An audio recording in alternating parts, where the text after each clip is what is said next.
Puretaan Jantti, morjesta. Mut on nyt kysytty tässä muutaman kerran, että minne mä oon kadonnut. Ja tässä mä oon, valitettavasti. On ollut vaan tosi hektinen 2 viikkoa. On ollut aikuisopiskeluhommeleita, eli koeviikko. Ne on mennyt kohtalaisesti. Kaikista en ole saanut vielä tuloksiakaan, mutta pari on mennyt sentään kursseista läpi.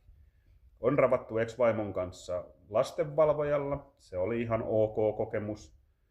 Ja sitten on ollut näitä, että haastemiehet soittelee.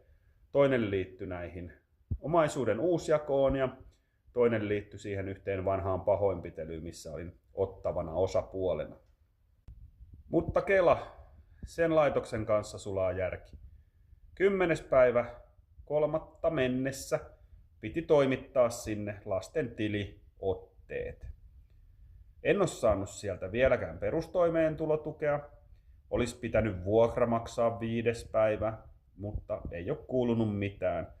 Vuokranantaja hermostuu ja Kela vaati, että haen halvempaa asuntoa, mitä tuo nykyinen on. No Herran Jumala, sitä kun katteli noita asuntoja läpi, mitä täällä Orimattilassa on, niin se on aika edullinen. Mutta koko vuokraa ei kuitenkaan korvata.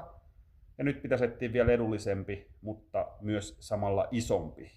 Yhtälö ei ihan toimi itselle. Mutta haku on siis päällä. Olen tehnyt taas tämänkin asian eteen kaikkeni, että Kela olisi tyytyväinen.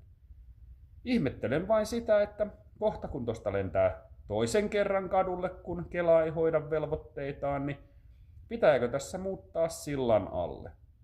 Eli jos joku tietää hyvän sillan, minkä alle pääsee helposti muuttamaan ja saa leviteltyä pressut kivasti, niin eristäisin ne sillai vähän niin kuin kodinomaiseksi tilaksi, niin ei sitten tonne yöpakkasilla kuole pystyyn.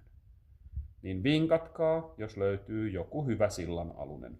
Kohta sille on tarvetta. Kiitos Kela.